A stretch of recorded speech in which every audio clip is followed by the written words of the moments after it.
Hello and welcome back to the Google Workspace Update podcast from Strawberry 7. My name is Adam. And my name is Adam. We're here every week to bring you the latest things happening in the world of Google Workspace. This podcast is available in audio format from your regular podcast provider and also in video format on our YouTube channel, youtube.com/Strawberry7. Coming up on the show today, we have 8 updates for you today, although the first few are updatelets, so they'll probably be quite short. But we've got updates to Google Sheets, Google Slides, Calendar, Docs, Chat, Gmail, and then 2 more to Chat. So quite chat heavy this time. As always, there's a link in the podcast or video description to the document that we read from. This contains more detailed information, relevant links, and some lovely pictures and some moving graphics showing you all of the features that we talk about in action. So let's get to it. On with the show. Right, so first up this week we have a Google Sheets update. So you can now drag and drop or copy and paste an image into Google Sheets on Android as an overgrid image rather than an in-cell image. You're also now able to convert overgrid images into in-cell images via the context menu. Yeah, this is a lovely update, and in the document there's a really nice moving graphic showing how this works. And I think it doesn't actually specifically say it in this update, Adam, but I wonder if this is on those kind of larger screen Android devices that Google have talked about before, because this graphic is showing the 2 parts side by side. It's got Google Sheets and Google Docs actually side by side, hasn't it? Yes, that's right. So yeah, as I said, you can literally drag your photo from your Google Docs straight across into Google Sheets, and it will be there. So that's great. Yeah, it's very nice how it works, and having it over the grids or being able to right click and just put it in the cell as well is extremely handy. I think that will definitely be very handy. I've been caught out with that before, where I would prefer an image to be in cell or not, and yeah, I think this could be in the right situation. This can be very handy. Yeah, absolutely, yeah. So, like I say, it doesn't specifically say it on this update that it's for larger screen Android devices, and I don't think it is limited to larger screen Android devices because it talks about being able to copy and paste as well. I was just thinking that even if you're just on an Android phone, for example, you could copy from one application or from whether that's Google Sheets or wherever, copy your image from one application, go into Google Sheets, and then paste it in there. Yeah, you're absolutely right. Yeah, you're definitely right. But I think on the example that they've given here, the example moving graphic anyway, it's probably on a slightly larger screen because they're side by side. Very nice. What's the rollout phase on this, Adam? Okay, so this is available on rapid release right now, but for scheduled release, that is planned for May the 8th. So I think that might actually be the day that this podcast comes out. That's absolutely right. Yeah, that's going to be the day this podcast comes out. I like the fact that they say planned for May 8th. That seems a bit non-committal. Will it happen? Will it not? The suspense. I know. Everybody's going to be on the edge of their seat. Weather permitting. Yeah, absolutely. Yeah, coronation permitting, which we're all looking forward to on Saturday. Great. What have we got next then, Adam? Okay, up next we have a Google Slides update. So it's quite similar to the update that we just had, but with Google Slides, you can now replace images quicker in Google Slides with a new drag and drop feature. Previously, to replace an image in Google Slides, you could either use the menu toolbar or right-click on the image you wanted to replace and select Replace Image. Starting this week, you'll have the additional option to easily drag and drop images from anywhere to replace images in your slides presentation. So the way that this would work, you would literally drag one image over the top of an existing image within your document and it will swap it out. So I think that could either be very, very helpful or a little bit annoying, depending on if you've just got one image to swap out. Perfect, really nice and handy, but maybe you're wanting to just throw in a handful of images into your documents and you're accidentally just replacing all of them as you go. Yeah, actually, do you know what? That's a really, really good point that you bring up there, Adam. Yeah, if you have sort of 4 images on one slide or something and you wanted to put, well, let's say you had 3 and you wanted to put a 4th one in, you'd have to be quite careful that you drag it into a blank space, not into an image that's already there and end up replacing it. I suppose you can easily undo it, but that is right. Yeah, that is a potential problem that you might have with that feature. I think it's a very nice feature, this, though, and again, it's just a little tweak that reduces that friction of having to right-click and replace image and select something. I have to say, for me personally, I probably actually will still use the right-click and replace image because I'm a bit old school with that sort of control of not dragging and dropping like that. And I just wanted to say as well, for anybody who wants to check out the document, the moving graphic in this is quite funny. I think somebody in Google with a bit of a sense of humour has done this, because there's a very kind of concerned looking pug in the picture being replaced with a very, very carefree, cute looking Andrex puppy picture. So I think somebody who's a dog owner or something with a sense of humour has done that little update there. Absolutely. The other thing that I thought about this when I first saw this update is that I'm a little bit surprised it's for Google Slides. I thought something like this they may just roll out throughout of all of Google Workspace, specifically if it was available in Google Docs as well. So I tested it, and it did not work in Google Docs, but it did work in Google Slides as advertised. So maybe that will be coming out in the near future. That's a really, really good point. Yeah, I hadn't thought about that it's specifically to do with slides, but maybe they're thinking that images are going to be more commonly used in slides, or maybe that's why they've started there. I think you're right. I think we will see it in docs and then sheets, but yeah, maybe that's why they've started with slides. Google do sometimes like to drip feed these things. They start with an idea, say, does this work? Do people like this update? Yes, they do. Now let's just do that everywhere. Yeah, absolutely. Yeah, I think you're absolutely right. When are we going to see that? You mentioned that you actually got it working, so I think it's available on rapid release now, isn't it? Yes, that's right. Yeah, so it is available on rapid release right now, but this is going to be launched to scheduled release planned for May the 9th. Okay, another non-committal date there, but May 9th, that's great. That's day after this podcast is launched, so that's fantastic. What have we got next, Adam? Okay, so next up we have a Google Calendar update. So you can now attach a document, spreadsheet or presentation to a Google Calendar event directly in Meet, in Docs, Sheets or Slides. So you can already share a file in a Google Meet chat when using Meet in Docs, Sheets or Slides, but with this update you can easily attach a file to the associated Google Calendar event, allowing meeting attendees to access the file more easily. With this one, I must admit, I think I need to just get my head around this slightly, because it's talking about Meet within Docs, Sheets and Slides, but the update refers to Google Calendar. So my understanding is that if you create an instant meeting within Docs, Sheets or Slides, where does the calendar come in?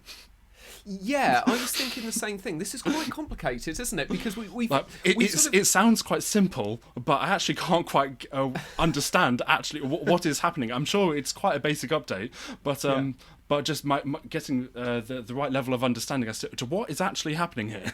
Yeah, I completely agree with you. For anybody listening who's new to our podcast, we've had these sorts of updates from Google before where they've talked about Google Chat but within Google Meet, and it can be quite difficult to understand that chat within Meet is sort of, it's kind of the same product but seems to be on a different update stream, and so you'll see things come through in Google Chat. For example, I think when they introduced emojis, for example, and then it sort of came through into Google Chat within Meet. This is really complicated because you're sort of talking about Google Meet Chat, but using Meet in Docs, Sheets and Slides. So you're sort of using it within another application, but then you're attaching Docs, Sheets and Slides documents within that chat that's within Meet, that's within Docs. But then it's to do with Google Calendar as well. So I completely understand what you mean there, Adam, about how it's a bit complicated. I think to break it down, it says attach a document, spreadsheet or presentation to a Google Calendar event directly from Meet in Docs, Sheets and Slides. So yes, this is something to do with Google Calendar, but it's talking about doing it within Meet. It's kind of within Meet. So it says you can already share a file in Google Meet chat when using Meet. Now, we talked about that before, didn't we? So that's so that's like when you're in. So for anybody listening, that's when you're in a Google Meet, and you're going to chat within that Google Meet. So you're not opening Google Chat, you're chatting within Google Meet, and you can share docs, sheets, slides, or you can share a file. So that's fine. That was a previous update. We understand that. So it says with this launch, you can easily attach that file to the associated Google Calendar event, allowing meeting attendees to access a file more easily. Now, I think that's where like your confusion is coming in, Adam, and I must admit mine is slightly as well.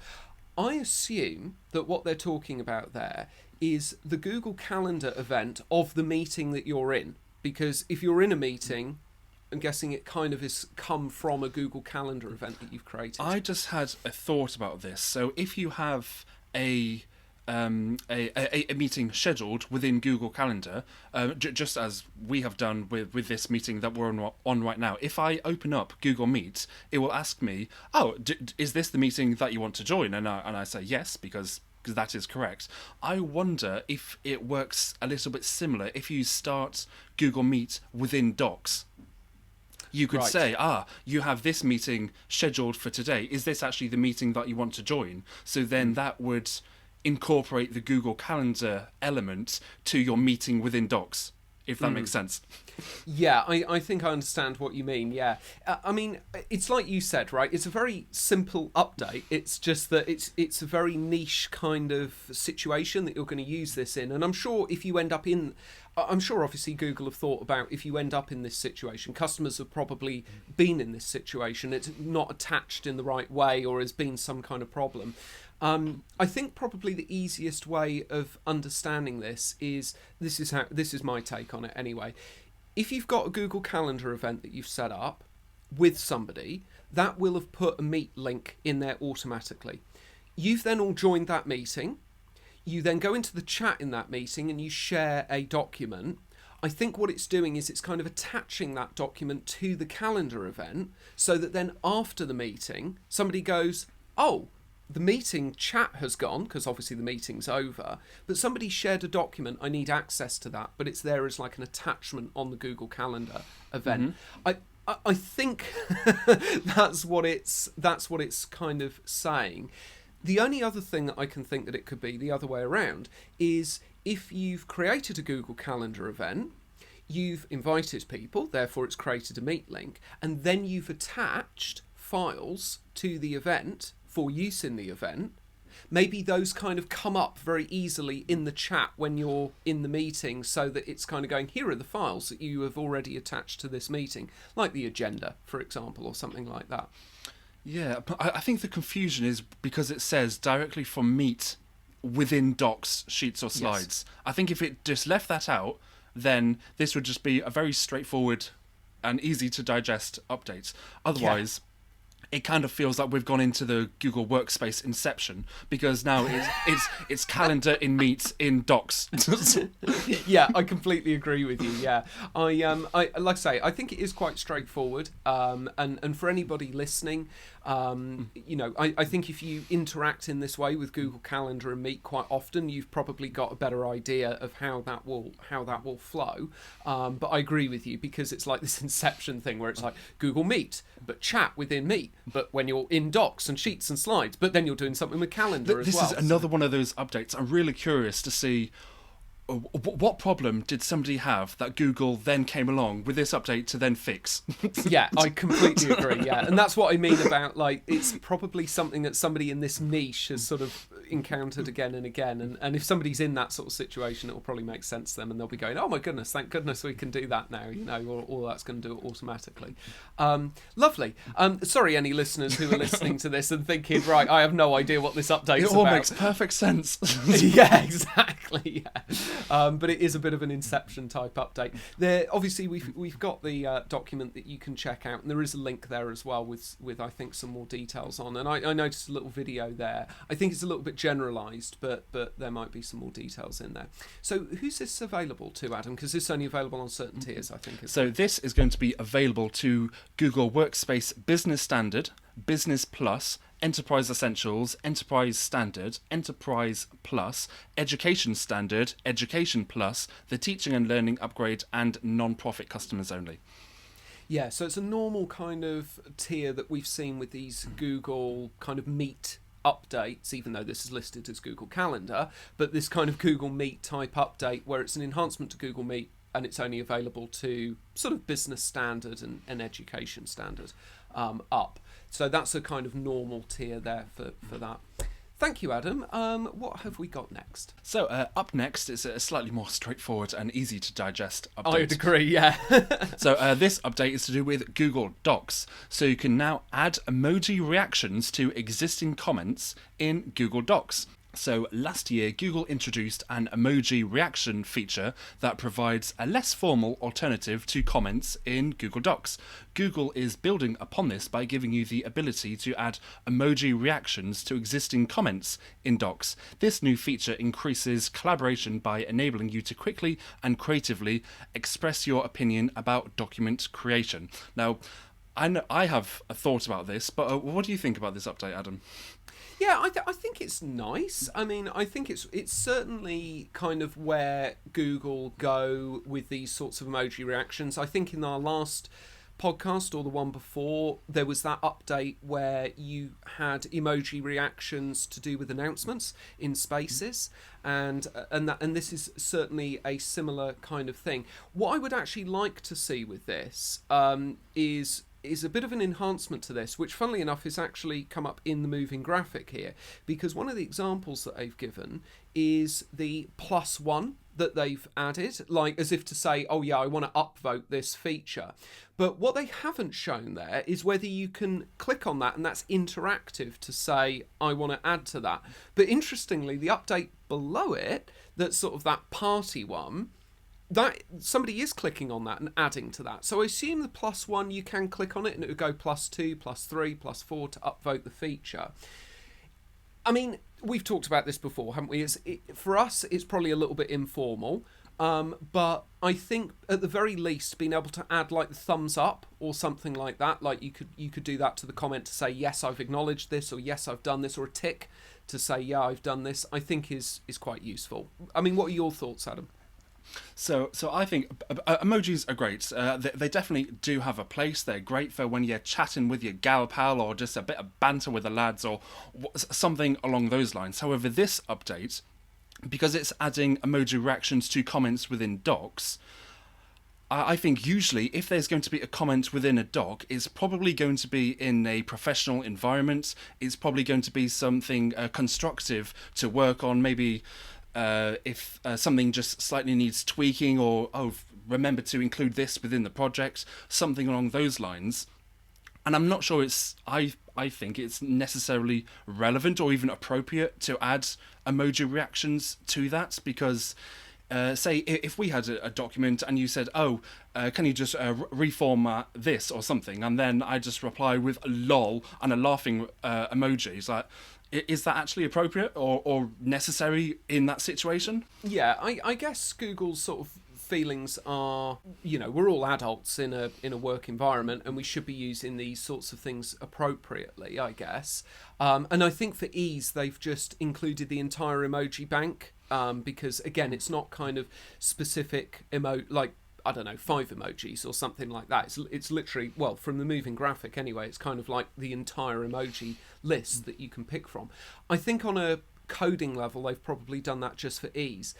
But I think you have brought up a very good point, Adam, and this is, again, another update where we're talking about this. How appropriate is this for an education setting? Yes. Yeah. I didn't think of that, actually, but that is equally a very good point. Like within Google Classroom, yeah. And there's unfortunately no information on this update about what level of workspace this is going to be available for.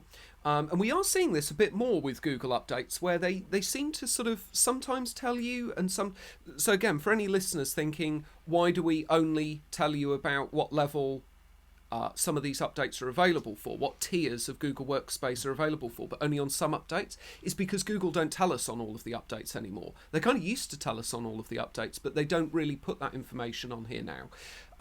With some of these updates, this being one of them, it only tells us when it's going to be released, which Adam will tell us in a sec. And so we don't know whether this is going to be available for education or not. There's also nothing about any admin control on here as well. So again, I assume that as an admin, you can't turn this off. It's just going to be on for everybody. But personally, I don't think that this is really a good idea in an education environment and something that you should put into an education environment myself. Somewhere like Google Chat, perfect. That is a really great place for these emoji reactions. Or I actually didn't mind the one where it was the emoji reactions within Google Meets. I think that could actually be quite I see the benefit of that as well. Whereas this one, I think it's just kind of taking a step away from being professional, and I think it would only really be in a professional environment when you're actually adding comments onto a Google Doc. Yeah, I understand exactly what you mean. I think Google would... I mean, I don't want to be overly negative about this update because it's a very simple one and it's actually very... I think generally it's a nice update. I think Google could have just done two things that would have made it a bit better. One, made it given admin control as to whether you could turn this on or off. That would have been pretty useful. And two, which I think would have been very easy to do, and two... possibly a little bit more difficult actually to do this one. Specify a bank of available emojis to use. Yeah, it just would have thumbs been a up, bit thumbs better. down. yeah, exactly. Yeah, thumbs up, thumbs down. Maybe a tick or a like, and the plus one, and that being interactive would have been really useful to say, yeah, I want to upvote this comment. It's like we said before. For us, we're only a small team. There's only 4 of us, so we're not thousands of workers like all interacting with these documents, so it's not very relevant for us. But I agree with what you said, and I just would have liked to have seen those 2 bits of control. But with all of the updates that we see coming from Google, there is a place for all of them somewhere. Possibly not necessarily in our own organisation or with the clients that we directly work with, but I'm sure this is a great update for somebody somewhere. Yeah, absolutely. Yeah, if you've got that type of relaxed modern work environment, then I think it works pretty well. Okay, cool. Well, let's move on. When's that going to be available? Okay, so it's available on rapid release right now, but launch to scheduled release started on May the 3rd. Okay, so we're definitely going to start to see that out, and it doesn't even say it's a gradual release, so I think this is available for pretty much everybody. Lovely, thank you, Adam. What have we got next? Okay, up next we have a Google Chat update. So you can now provide greater visibility with additional Google Calendar statuses in Google Chat. So last year, Google introduced the ability to see additional Google Calendar statuses like in a meeting or in focus time in Google Chat. Google Chat statuses will now include even more information, such as how long somebody is in a meeting or focus time for, if somebody has an upcoming commitment within the next 10 minutes, or if someone has an upcoming out-of-office event within the next business day. The chat status will automatically disappear once you send a message to someone, or you can manually dismiss it. However, if their status changes, an updated status will reappear.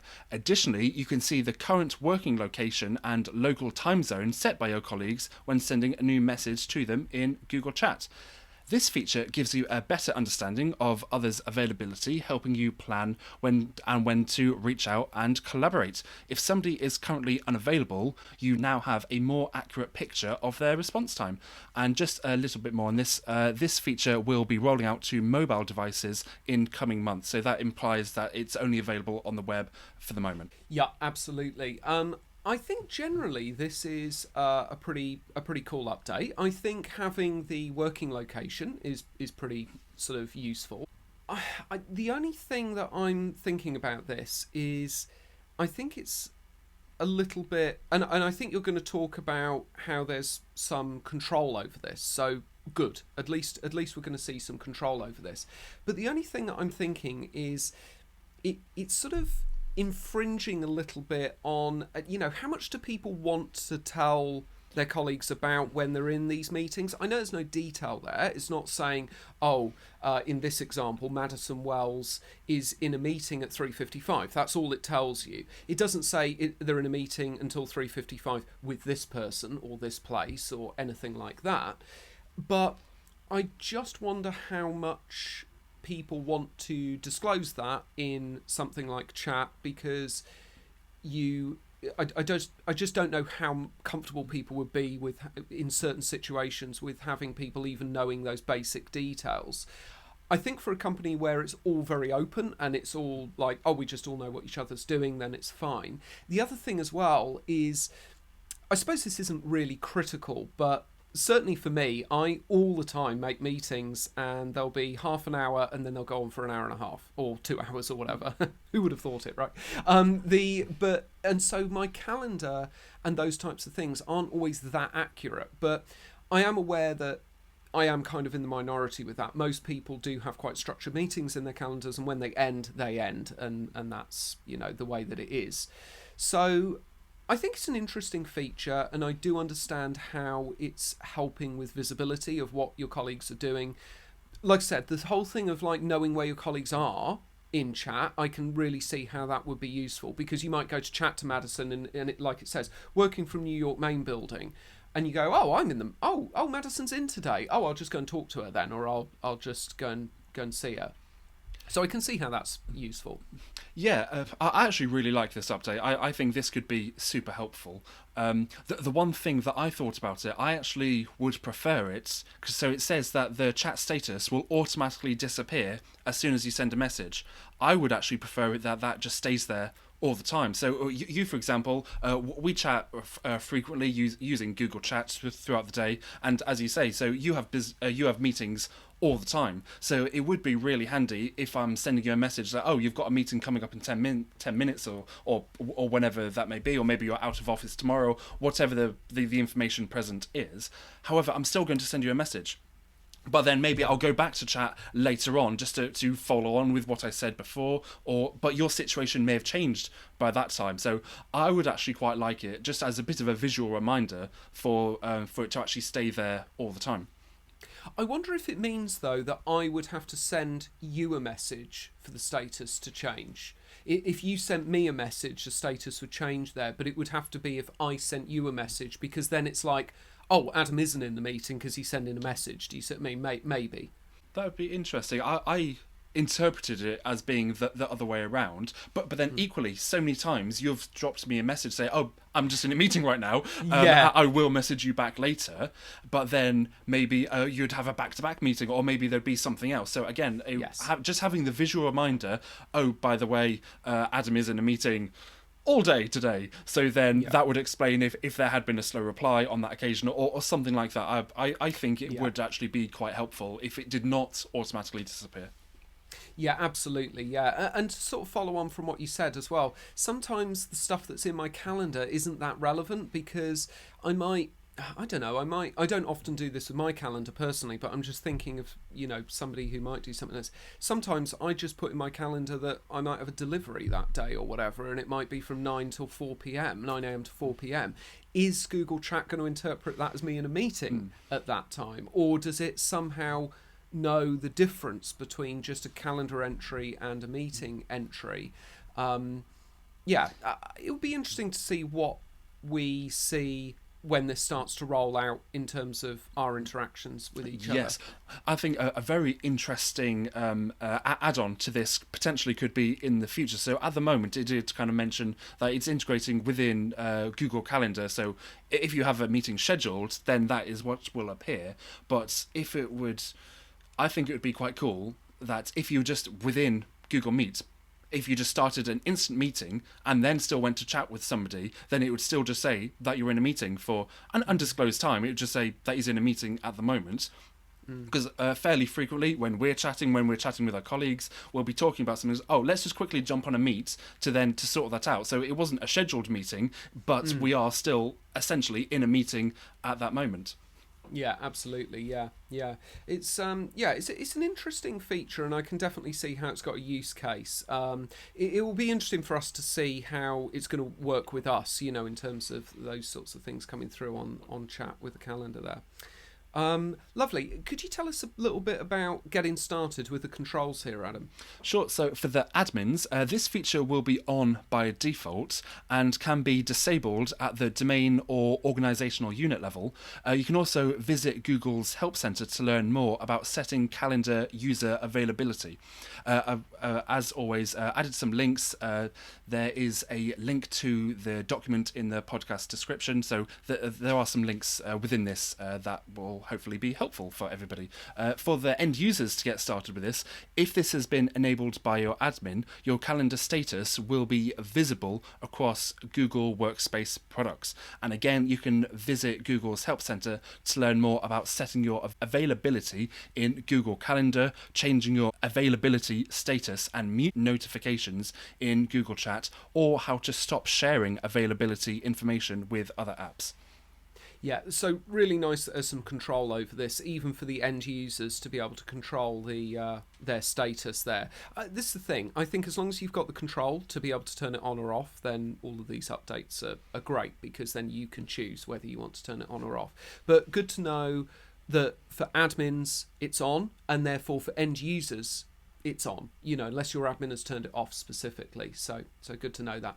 What is the rollout? When can we start to see this, Adam? Okay, so rapid release and scheduled release. There's going to be an extended rollout for this, which started on May the 2nd. So because this is an extended rollout, it may take up to about 15 days for this feature to become visible.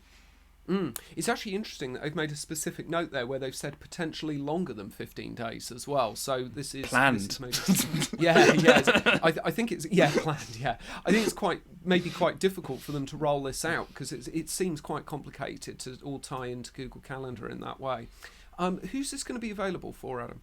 This is going to be available to all Google Workspace customers, as well as legacy G Suite Basic and Business customers, but not for users with a personal Google account. So everybody except those with a personal account. Yeah, which makes sense. We said before about Google Chat, haven't we? How it's probably not used by that many people with personal accounts. Lovely. Thank you, Adam. What have we got next? Okay, up next we have a Gmail update. So expanding upon Gmail security with Bimmy. So in 2021, Google introduced Bimmy, which is not Bimini Bom Boulash. This is the brand indicators for message identification in Gmail. So that is a feature that requires senders to use strong authentication and verify their brand logo in order to display a brand logo as an avatar in emails. So building upon that feature, users will now see a checkmark icon for senders that have adopted Bimmy. This will help users identify messages from legitimate senders versus impersonators. So all those blue ticks that have disappeared off Twitter have come to Gmail. So, strong email authentication helps users and email security systems identify and stop spam, and also enables senders to leverage their brand trust. This increases confidence in email sources and gives readers an immersive experience, creating a better email ecosystem for everyone. Really, really love this update. Really fantastic. Anything that helps people identify emails as legitimate or spam is wonderful in my book. And I was actually quite unaware of this Bimmy. I mean, it says back in 2021 we weren't doing the podcast then. It's one of the wonderful things about doing this podcast is that we get to know about it's all a learning these experience updates. for us as much as for our listeners. Absolutely. And it's exactly why we started it, because we wanted to have something that people could listen to and just get all of these updates. So I was unaware of this Bimmy. I think we've probably been through this process anyway. I remember doing some verification of our logo and we certainly use strong authentication from my understanding on our emails. But the wonderful thing for us, and we're certainly going to do this with all of our customers, and I'd encourage anybody who is either an admin or has control over these kind of notifications out to customers within your organisation. If you enable this for your workspace system, tell your customers about it. Say, hey, we've enabled this system. You should see a blue tick next to our emails. And if you see that, it's from us. If you don't, it's not from us. Now, the only caveat I would put with that is how universal is this blue tick, right? Are you going to see it in Outlook? Are you going to see it in Desktop Outlook? Or is this literally just something within Google? And I don't think, unfortunately, there's any details about that directly here, is there, Adam? About whether I might have a little look while we're doing the next update to see if it talks a bit about it on other platforms. But that's the only caveat that I would put there, is just before you tell your customers about it, just make sure that it's universal or whether it's just within Google. Yes, like you said, I think this is a great update. Anything that's just going to put everybody's mind at ease, just to know, yes, this is coming from a safe, secure source, which is great. So this really reminded me, actually, of when they introduced the padlock icon that you see when you go to secure websites. So it's just a very quick, basic, simple visual reminder so that you just know you're on a trusted platform. Yeah, absolutely. Yeah, and I'm just reading a bit more about this update. So to just give any admins listening a bit more details on this, basically, if you've adopted DMARC for your Google email or for your company email, then that is their verification, basically, for the strong authentication. So we do use DMARC here, and that's sort of a universal email protocol which gives a bit more authentication and a bit more kudos to you being a safe sender. And from reading this, it does seem like the recipient has to be in a Google environment for this tick to appear, has to be in a Gmail or Google environment for this tick to appear. So just bear that in mind if you're telling your customers about it. So if for any of the admins out there to get started with this, you can visit Google's Help Center to learn more about setting up BIMI. I've added a link into our document for that. You can also learn more about BIMI and see the latest news by visiting the Working Groups website, links in the document, to take advantage of BIMI for your outgoing emails to Gmail and other platforms. Ensure that your organization has adopted DMARC and you have validated your logo with a VMC issued by a certification authority such as Entrust or DigiCert. For the users, there is no end-user settings for this feature, so this is just for the admins to implement.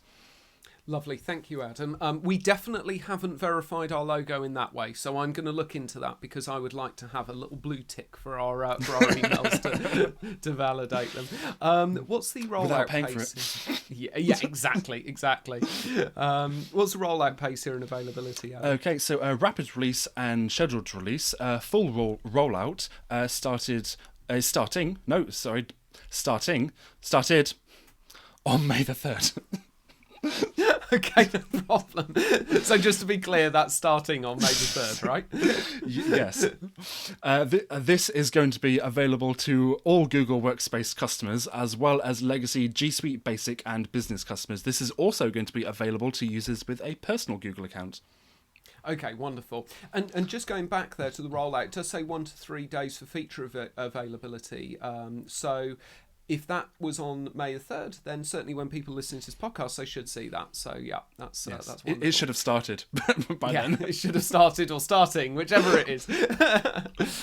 Thank you, Adam. And what have we got next? Okay, up next we have another Google Chat update. So you can now manage all spaces in Google Chat through the admin console. So I think this is going to be really handy for some admins out there. So Google is introducing a new section in the admin console dedicated to managing spaces in Google Chat. There, admins can see a list of all spaces within their domain, the members of those spaces, and take actions such as adding members or changing a member's role. Spaces in Google Chat are an essential part of collaboration and community building across organizations of all sizes. As such, it's important for admins to easily view and manage their spaces to keep them productive and safe. You can look up specific spaces based on its ID or name and take actions such as reviewing members for each individual space, adding members, or assigning new space managers. Further, the space management tool gives admins the information that will allow them to better understand how spaces are used in their organization, such as the number of members within the space, whether conversation history is on or off for that space, sharing permissions for a space, and also active spaces and spaces with no recent activity. This feature is available for all super admins by default, but delegated admins need to have the Manage Chat and Space Conversations role to access space management. Okay, yeah, this is. I agree with you. I think this is a really nice update because it's like we said before about sort of using WhatsApp. If you're using WhatsApp within your business, the problem is that people can kind of go off and create things and create groups and things like that, and there's no sort of central management or central visibility from an administrator's point of view or a even senior management point of view. And I think that we sort of had similar with the spaces that could be created in chat. There wasn't really a central view or central management system. So I think at the moment they could only be administered within Google Chat itself. Yeah, exactly. And I think that can be quite difficult if somebody had set up a space and only added a few people and then that person left and they were the administrator of that or that space manager. So I think this just gives a much better central point where these can be administered and changed. And personally, I'm all for that. I like when you can centrally administer these systems because it's not in a Big Brother way at all. It's just in the fact that end users, yeah, exactly, yeah, end users, no offense to end users, they're not IT. They're not the people who understand all of this stuff as well as the IT department does, or as well as technicians do, and so they shouldn't, because they work in the marketing department, or they work in sales, or they work in operations, or whatever, and they're getting on with doing their job. And so it's great when these situations come about where, for example, somebody's created a space, they're the space manager, they've left, their their accounts automatically been deleted, IT hasn't gone in and known that there's a space that they've created, and then the other workers go, oh, hang on a minute, we're locked out of the space because the space manager has left or there's nobody to administer this space anymore. You as an IT person then have the ability and the controls and the power to be able to sort that situation out and to rectify that. So I think that's very nice. Yes. I think this also could actually add a bit of confidentiality as well. So I'm just thinking of an example. So at one of my schools where they're using Google Chat, if a new teacher comes along or if someone else needs to be added into that space, they'll ask me to do that, which is fine, that's no problem. So then I can go in and add that. But there's nothing that I could then very easily actually just read the entire chat that they've been having within that space, which obviously that's totally irrelevant to me. I don't need to see any of that. I don't care what they're talking about, to be honest. I will just go in to then go and administer the users as required. But with this update, I don't need to see the chat at all, which is fine. I don't want to see the chat, but this still enables the ability to administer the space as required. Yeah, I couldn't agree with you more, Adam. I couldn't agree with you more. It's kind of the opposite. This is the thing. A lot of the time, I think there's the sort of misconception that IT administrators or IT people want all of these controls because we're like power mad. We want to see everything, and view everything. It's actually, certainly for us anyway, it's the opposite. We don't want to see... Less is more. Yeah, we're not, like you've just said, we're not interested in seeing the chat, we're not interested in seeing the content or anything like that. All we want is the tools and the power, for we just want a system that works, basically. Yeah, that's literally to be able to just be able to give the users what they need, to be able to support the users with what they need and to be able to make those changes that they need. So that's all we ever want as IT people, or I think most IT people anyway. So I think you've brought up a very, very good point there, that it actually improves confidentiality by giving these tools to the administrator to just make those changes at the high level without having to be a part of the chat or anything like that.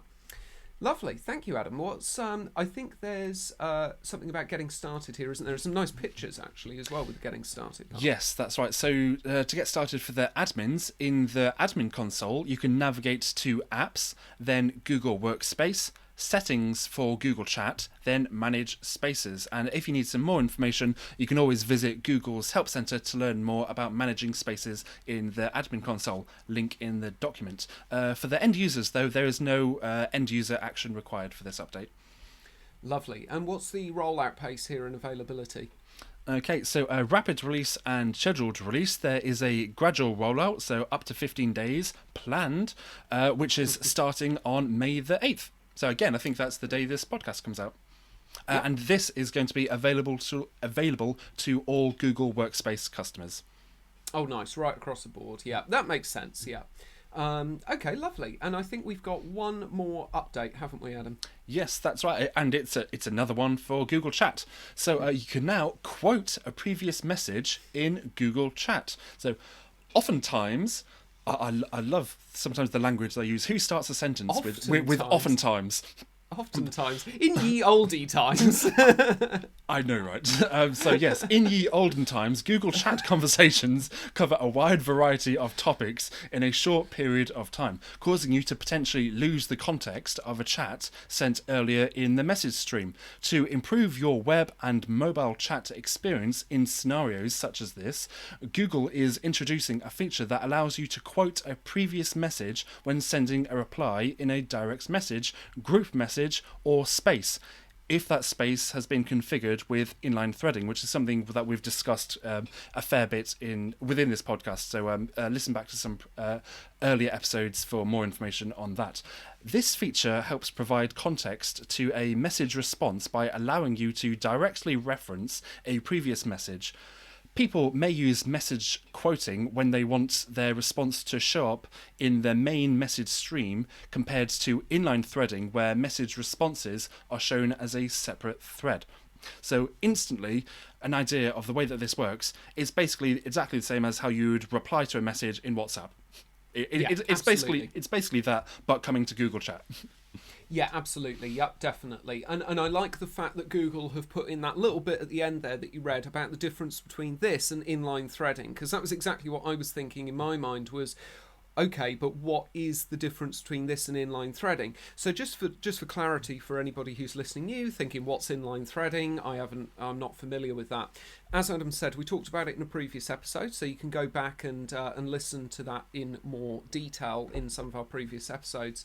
But what Google introduced with Google Chat a while ago was something called inline threading. So that means that, say you've got a big group chat, and somebody says something about, let's say, a particular project, what you can do is you can kind of take that off to what Google call this inline threading and take it off almost to a separate sub chat, which is removed and outside of the main chat and has a certain group of people in that want to talk about that sort of sub part of the chat, hence inline threading.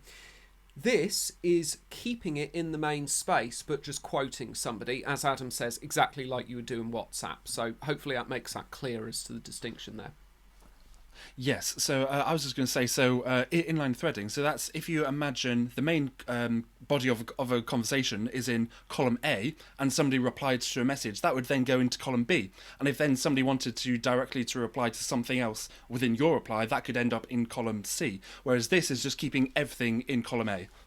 Yeah, absolutely, Adam. Yep, that's another good description of the difference between the two. Great, that's wonderful. And how do people get started with this? Okay, so there's no admin control for this feature, but for their end users, when you quote a message, the quote itself is a link that returns to the original message when that was quoted. So again, I think WhatsApp does exactly the same actually, but I do like that because sometimes if somebody replies to something, it's just that one line that they replied with, and so then sometimes you need a bit more context, so you could click on it to go back to when that conversation was actually happening, so then which could just clarify whatever their response is a little bit more. Yeah, absolutely. And it's really nice to see Google in a way, I mean, maybe they didn't get the inspiration from WhatsApp, but it's nice to see Google in a way putting the ego aside, because so often we can see, and it's not just Google, we can see updates or features coming out where they've blatantly sort of done something that another provider is doing. In this case, what WhatsApp does or iMessage or, and I mean, replying to a quoted thing has been in forums. It's probably quite standard now, really. Yeah, it's been in forums for years, but that little feature is not as common. That is quite sort of something that you do on WhatsApp, and that's a bit more of a sort of evolution of that feature. And it's really nice to see Google go, oh, well, we're going to not see them go, oh, we're going to make our own version that doesn't do that for no apparent reason. Instead, they've just gone, yep, that's a really good feature, we're just going to copy it, we're just going to make it work in the same way. Yes. Also, just to add on this, Google didn't actually specify how you actually do this replying, but you can see it quite clearly in the graphic that I've included within the document. So it looks as if you hover your cursor just over a message, then you should see a couple of icons such as the emoji reaction, but there's also a little back arrow that you can click on, which is the icon to then reply to that message. So click on that, and then you'd then be replying to that message. Great. Okay, yeah, that's a really good little clarification there. Thank you, Adam. And what's the rollout pace here, and who's this available for? Okay, so rapid release, there is a gradual rollout which started on May the 4th. Scheduled release, there's a gradual rollout which is starting on May the 18th. Okay, so a little bit down the line for this feature, but that will be really nice, and like you say, a gradual rollout. Interesting that it's a gradual rollout. I wouldn't have thought this was anything too complicated for Google to roll out, but obviously there's a bit of complication there, or they're doing it gradually for some reason. Thank you, Adam. And who's the availability on this? So this update is going to be available to all Google Workspace customers, as well as legacy G Suite Basic and Business customers, and it's also available to users with a personal Google account, so straight across the board.